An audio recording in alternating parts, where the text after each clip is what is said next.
नमस्ते भैया बहनों। कक्षा 10वीं का अध्याय क्रमांक 2, उसका टॉपिक पढ़ रहे थे पाचन तंत्र।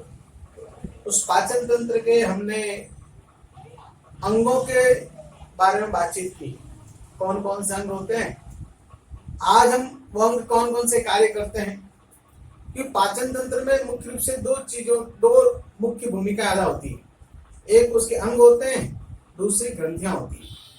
अंग अपना काम करते हैं, ग्रंथियां जो होती है उन ग्रंथियों से एंजाइम स्रावित होते हैं। ये एंजाइम भोजन को पचाने में सहायक होते हैं। इनके बिना भोजन पच नहीं सकता, तो भोजन को पचाने के लिए एंजाइम की आवश्यकता होती है। अगर ये एंजाइम न हो तो क्या होगा? अगर ये एंजाइम न हो तो हमारा भोजन 1 साल तक पचेगा नहीं, पचने में बहुत अधिक समय लगता है। और जब भोजन पचेगा नहीं तो हमें ऊर्जा मिलेगी नहीं, और जब ऊर्जा मिलेगी नहीं तो हम किसी भी कार्य को ठीक से कर नहीं पाएंगे। जिस तरह अजगर बहुत धीरे धीरे चलता है, उसी प्रकार जब ऊर्जा नहीं मिलेगी तो हमको भी कोई भी छोटी सी जगह पार करने में या चलने में बहुत अधिक समय लग जाएगा, क्योंकि ऊर्जा नहीं होती। हमारे शरीर की समस्त प्रक्रियाओं को चलाने के लिए जो ऊर्जा चाहिए वो तुरंत चाहिए, और तुरंत ऊर्जा कब मिलेगी? जब भोजन करेंगे। लेकिन वो भोजन को तोड़ना, क्योंकि जो भोजन होता है वो जटिल होता है, उस जटिल भोजन को सरल रूप में लाना, यही तो पाचन प्रक्रिया कहलाती है। पहले सरल तत्व थे, वो जटिल बन गए। जटिल यानी कार्बोहाइड्रेट, प्रोटीन, वसा, विटामिन, जल, खनिज लवण, इन सब को जटिल तत्वों को पुनः सरल रूप में लाना। तो जटिल तत्वों का सरलीकरण करने की प्रक्रिया जो है वो पाचन प्रक्रिया कहलाती है। अब इस पाचन प्रक्रिया में हमारी जो ग्रंथियां हैं वो महत्वपूर्ण भूमिका अदा करती है। ये कौन कौन सी ग्रंथियां और कौन कौन से एंजाइम होते हैं और वो कौन कौन से कार्य करते हैं, तो उसके बारे में हम बातचीत कर रहे हैं। तो भोजन, जैसे हमने बताया था कि भोजन जब हम तोड़ते हैं, कोर लेते हैं, तो वो हम तोड़ने के बाद मुंह में डालते हैं, और इस मुंह के अंदर 2 रचनाएं होती है, दांत और जीभ। दांत का काम तो हमें पता है कि काटना, तोड़ना, छीलना और चबाना, ये काम होता है। दांत कितने हैं इसके बारे में बातचीत कर सकते हैं, लेकिन एक बात बता देता हूँ, यहाँ दांत जो होते हैं उसका एक फॉर्मूला, हमारे शरीर में दांतों की संख्या कितनी होती है, तो एक फॉर्मूला याद रखते हैं, 21, 23। ये दांतों की संख्या होती है। यानी अगर हम दांतों को 4 भागों में बांटे तो हर भाग में 8 जो संख्या होती है, और 8 चौक 32। तो एक तरफ जो होता है वो 2, 1, 2, 3 ये रचना पाई जाती है। 2, 1, 2 और 3 ये सब इस तरह से रचनाएं पाई जाती है, और इस तरह से हमारे शरीर में दांतों की संख्या 32 होती है। ये दांत सब है जो काटने, छीलने और चबाने का काम करते हैं। लेकिन मुख्य भूमिका क्या अदा करते हैं? जैसे हम भोजन करते हैं तो हमारे मुंह के अंदर लार ग्रंथियां होती है, जो हमारे मुंह के गले के अंदर पाई जाती है, वहां से लार स्रावित होती है। बहुत महत्वपूर्ण होती है, ध्यान रखना। इसलिए जिनको बार बार थूकने की आदत है वो बहुत खतरनाक आदत है। उसके कारण उसके शरीर के अंदर की जो लार ग्रंथियों के अंदर जो स्टार्च होता है, जो टाइलिन नामक एंजाइम होता है, वो एंजाइम बाहर निकल जाता है बार बार, जो भोजन पचाने में सहायक होता है। तो हमारे लार के अंदर एक टाइलिन नामक एंजाइम होता है। वो टाइलिन नामक एंजाइम भोजन के पाचन में, यानी प्रोटीन के पाचन में भूमिका अदा करता है। तो वो स्टार्च को माल्टोज में बदलने का काम करता है। स्टार्च को माल्टोज में बदलने का काम टाइलिन एंजाइम जो होता है उसके माध्यम से किया जाता है। अब यहाँ से, और साथ में भोजन लसलसा चिकना बनाया जाता है, क्योंकि अगर भोजन लसलसा और चिकना नहीं होगा तो वो हमारे गले से नीचे नहीं उतरेगा और आमाशय में नहीं पहुंचेगा। तो जब तक भोजन लसलसा और चिकना नहीं होगा और बारीक नहीं होगा, इसलिए हमारे वेदों में कहा गया है कि भोजन को पानी की तरह ग्रहण करना चाहिए, यानी इतना चबाना चाहिए कि जिससे कि वो मुंह के अंदर एकदम तरल पदार्थ रूप में हो जाए, जिससे आसानी से निकल जाए और हमारे आमाशय को कम कार्य करना पड़े और जल्दी से हमको ऊर्जा प्राप्त हो जाए। और जो पानी होता है उसको चबा चबा कर पीना चाहिए, यानी धीरे धीरे आराम से बैठ कर पीना चाहिए। ऐसा योग शास्त्र में लिखा हुआ है। अगर ये प्रक्रिया करते हैं तो हमारा मोटापा नहीं बढ़ेगा, शरीर में ऊर्जा अधिक मात्रा में होगी और शरीर तंदुरुस्त रहेगा। तो ये प्रक्रिया अगर हम करते हैं तो हमारा शरीर ठीक रहेगा।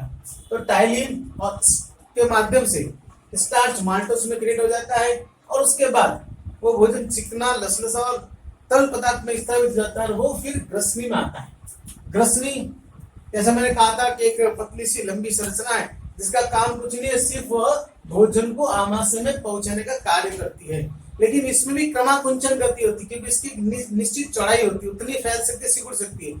इसलिए भोजन को जितना हम चिकना और बारीक करेंगे उतना ही इसको कम काम है। अगर हम कई बार हम सूखा भोजन करते हैं तो कई बार अटक जाता है, पानी पीना पड़ता है, क्योंकि इसकी चौड़ाई निश्चित है, उतनी फैल सकती है। तो ये क्रमाकुंचन गति के माध्यम से इसकी पेशियां भोजन को आमाशय तक ले जाती है। तो जब हम नीचे का भाग फैलता है तो ऊपर का सिकुड़ता है, फिर फैलता है, फिर सिकुड़ता है। इस तरह से भोजन जो है वो नीचे की ओर प्रवेश करता है और आमाशय के अंदर आता है। आमाशय जय आकार की मोटी सी मांसपेशी की बनी संरचना है, ये भी क्रमाकुंचन गति करती है। हमारा पूरा आहारनाल जो है क्रमाकुंचन गति करता है, ध्यान रखना। तो आहारनाल क्रमाकुंचन, तो इसी प्रकार हमारा आमाशय है जो क्रमाकुंचन गति के माध्यम से भोजन को यहाँ पर और अधिक बारीक और तरल पदार्थ में परिवर्तित कर देता है। यहाँ पर सबसे अधिक समय भोजन का व्यतीत होता है, भोजन सबसे अधिक समय तक इसी आमाशय में रहता है। जितना भी समय भोजन को पाचन में लगता है उसका अधिक भाग यही होता है। लगभग आप समझ लीजिए 4 से 5 घंटे भोजन जो है यहाँ पर रहता है।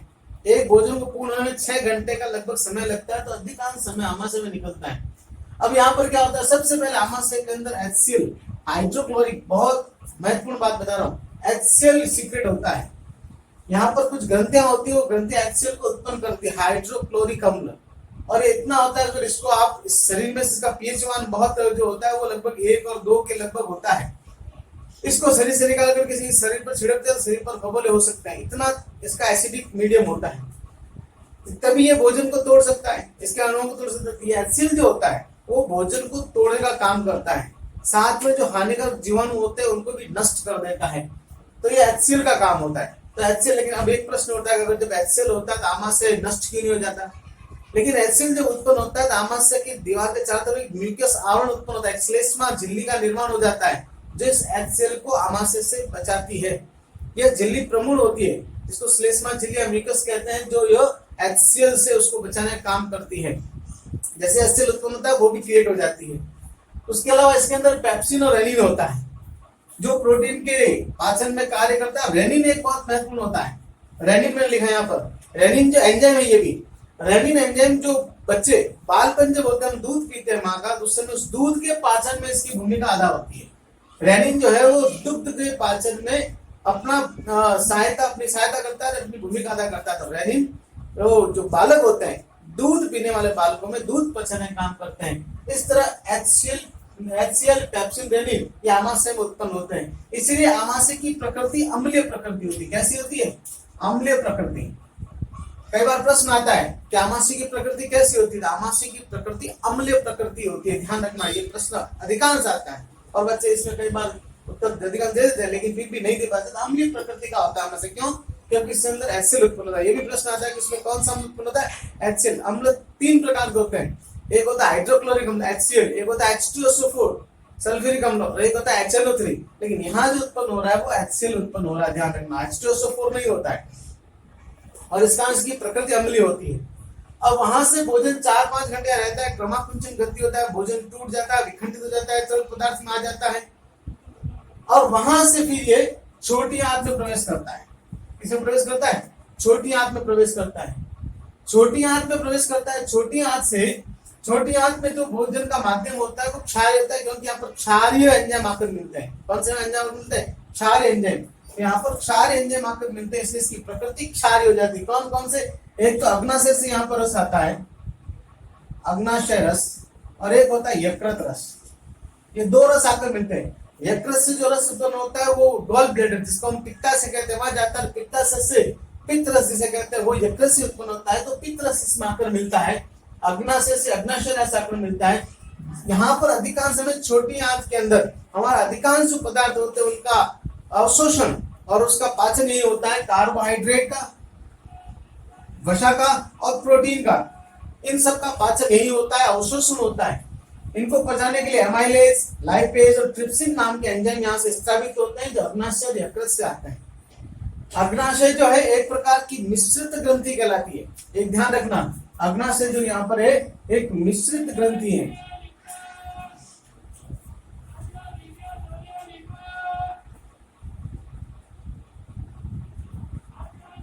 एक मिश्रित ग्रंथि है। अग्नाशय जो ग्रंथि है एक मिश्रित ग्रंथि के रूप में पाई जाती है। मिश्रित ग्रंथि यानी इसमें दो चीजें होती है, एक तो ये एंजाइम उत्पन्न करती है, साथ में हार्मोन्स उत्पन्न करती है। कौन सा हार्मोन? Insulin hormone. कौन सा हार्मोन करती है? तो एक इंसुलिन हार्मोन उत्पन्न करती है। यह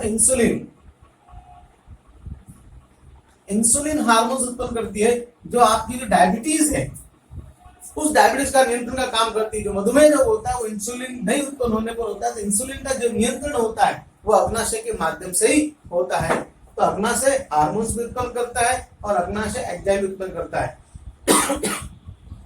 और यकृत से यकृत रस, जिसे हम पित्त से पित्त से पित्त। तो ये प्रकार एमाइलेज, लाइपेज, ट्रिप्सिन नाम के एंजाइम्स उत्पन्न होते हैं, जो कार्बोहाइड्रेट, प्रोटीन और वसा को पाचन करने में सहायता प्रदान करते हैं। फिर इसके बाद इस छोटी आंत के अंदर जो है विलिका, यानी जिसको कहते हैं अवशोषिकाएं पाई जाती है, जो बचे हुए भोजन का अवशोषण करती है और ये रक्त में प्रवाहित कर देती है, रक्त में मिला देती है, और ये बचा हुआ भोजन रक्त के माध्यम से हमारी कोशिकाओं में जाता है और वहां ऊर्जा उत्पन्न करने में सहायता प्रदान करता है। एमाइलेज की इनके बाद छोटी आंत के बाद, छोटी आंत में एक विशेष ध्यान रखना, इसकी प्रकृति कैसी होती है? क्षारीय प्रकृति। कैसी प्रकृति होती है? क्षारीय प्रकृति। और आमाशय की प्रकृति अम्लीय प्रकृति होती है। इस बात का विशेष ध्यान रखना। और एक क्षारीय की होती है कि जो अग्नाशय से यकृत रस आते हैं वो क्षारीय प्रकृति होते हैं, इसलिए इसकी प्रकृति क्षारीय हो जाती है।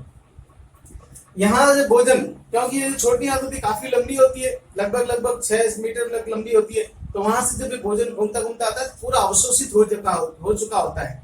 अब इसमें कुछ भी नहीं बचा होता, लेकिन फिर भी कुछ मात्रा में अवशेषी पदार्थ जो पचते नहीं, अपचित जो भोजन होता है हमारा, जब कोई काम नहीं आया वो अपचित भोजन बड़ी आंत में डाल दिया जाता है। बड़ी आंत जो लगभग 1.5 मीटर की लंबी होती है, और ये बड़ी इसलिए होती है कि उसकी चौड़ाई, अब इसका नाम और दोनों का नाम इसलिए होता है, ये छोटी आंत जबकि लंबी है, लेकिन इसका नाम क्या है? छोटी आंत। इस चौड़ाई के आधार पर है, इसकी चौड़ाई कम होती है इसलिए इसको छोटी आंत कहते हैं, इसकी चौड़ाई बड़ी होती है इसलिए इसको बड़ी आंत कहते हैं। चौड़ाई बड़ी होती है लेकिन लंबाई में कम होती है, चौड़ाई अधिक होती है, और इसमें जल और खनिज लवणों का अवशोषण हो जाता है। जो जल और खनिज लवण, बाकी शेष पदार्थ तो बच चुका है, अब बचा हुआ पदार्थ जो है जिसको हम जल और खनिज लवण जो अवशोषित किया थोड़ा बहुत बचा हुआ है, वो भी पूरा अवशोषित हो जाता है। अवशोषण के पश्चात इसके अंदर उभार पाए जाते हैं, वो उसको अवशोषित उभार कहते हैं, वो अवशोषण का काम करते हैं, इसको विनिकाएं बोलते हैं। वो अवशोषण करते हैं, अवशोषण के पश्चात वो भोजन जो भी जल और खनिज लवण है वो अवशोषित होकर शरीर में चले जाते हैं। शेष अपचित जो अब किसी काम का नहीं है, हमारा कोई काम नहीं आने वाला है, वह अपचित भोजन वह मलाशय में एकत्रित होता है। मलाशय गोलाकार पेशी रचना होती है, जिसमें धीरे धीरे ये मल भरता रहता है, अपशिष्ट पदार्थ जिसको हम लोग बोलते हैं भरता रहता है, जब पूरा भर जाता है तो मल द्वार के माध्यम से इसको सहरणी जो हमारी तंत्रिका होती है उसके माध्यम, सूचना के माध्यम से समय समय पर इसको बाहर किया जाता है। इस प्रकार हमारे शरीर के अंदर भोजन का पाचन होता है। वैसे तो बहुत लंबी चौड़ी, लेकिन बड़ी कक्षा में और इसी डिटेल में पढ़ेंगे अभी इसलिए तो इसका मुख्य जो बातें हैं वो मैंने आपको बताने का प्रयास किया है कि सबसे पहले मुख होता है, मुख के अंदर टाइलिन नाम का एंजाइम जिसको लार के अंदर होता है, एंजाइम का नाम याद रखना हमको, टाइलिन एंजाइम पाया जाता है। फिर उसके बाद आमाशय के अंदर एंजाइम निकलते हैं, एक तो HCl होता है, ये तो अम्ल होता है, पेप्सिन रेनिन एंजाइम भी पाए जाते हैं, जिनके कार्य मैंने बताया प्रोटीन और उसके बाद दूध आदि का अवशोषण या पाचन होता है। उसके बाद छोटी आंत में सबसे अधिक समय तक पाचन होता है, इसमें एमाइलेज, लाइपेज, ट्रिप्सिन ये एंजाइम्स निकलते हैं, और यह एंजाइम इस भोजन को पचाने में सहायक होते हैं। कार्बोहाइड्रेट, प्रोटीन, वसा आदि का पाचन इसी छोटी आंत में समय होता है। बड़ी आंत में जल अवशोषण होता है और भी शरीर से बाहर निकलता है। तो इस प्रकार भोजन का पाचन हमारे शरीर में विभिन्न एंजाइम्स के माध्यम होता है। अब एंजाइम्स एक्चुअली क्या है? एंजाइम एक प्रकार के उत्प्रेरक है जो इससे किसी भी प्रक्रिया में भाग लेते हैं, इस प्रक्रिया को पूर्ण करवाते हैं, लेकिन उसमें भाग यानी कि उसके अंदर समाहित नहीं जाते हैं, सिर्फ इस प्रक्रिया को पूर्ण करवाते हैं, तो इसको उत्प्रेरक कहते हैं, किसी कार्य को करवाने वाले। तो एक प्रकार के कैटलिस्ट एक उत्प्रेरक है, जिसको कैटलिस्ट कहा जाता है इंग्लिश में अंदर। तो ये एंजाइम एक उत्प्रेरक भूमिका निभाते हैं जो हमारे भोजन के पाचन में सहायक है, भोजन को पचाते हैं। अगर उत्प्रेरक नहीं होंगे तो भोजन पचेगा नहीं, एंजाइम नहीं होंगे तो भोजन पचेगा नहीं और हमको ऊर्जा प्राप्त होगी नहीं, और हमारा भोजन कई साल तक हमारे शरीर में पड़ा रहेगा। इसलिए भोजन को पचाने के लिए इन उत्प्रेरक की आवश्यकता पड़ती है, एंजाइम की आवश्यकता पड़ती है। यही एंजाइम भोजन को पाचन में सहायक होता है। इस तरह हमारा पाचन तंत्र कार्य करता है। तो पाचन तंत्र का जो टॉपिक है आज पूरा हो जाता है। आगे ये भोजन हमारे शरीर कोशिकाओं में जाकर कौन सा कार्य करता है और इस भोजन की ऊर्जा कैसे बनती है, उस ऊर्जा के बारे में बनने की प्रक्रिया बता दी। अभी जब ये टूट जाता है भोजन, तो ये भोजन टूटने के बाद एटीपी एडिनोसिन ट्राइफॉस्फेट ऊर्जा के रूप में उत्पन्न होता है। कहाँ? माइटोकॉन्ड्रिया के अंदर, कोशिकाओं के माइटोकॉन्ड्रिया में। लेकिन वहां पर कुछ हानिकारक पदार्थ यानी कार्बन डाइऑक्साइड का निर्माण होता है। तो कार्बन डाइऑक्साइड जो है वो शरीर से कैसे बाहर निकालनी, और इस भोजन को तोड़ने के लिए ऑक्सीजन की आवश्यकता पड़ती है। तो ऑक्सीजन कैसे ली जाती है, तो ऑक्सीजन लेने की प्रक्रिया और कार्बन डाइऑक्साइड को निकालने की प्रक्रिया के बारे में हम विस्तृत जानकारी करेंगे, जिसको हम श्वसन तंत्र कहते हैं। आज के लिए धन्यवाद।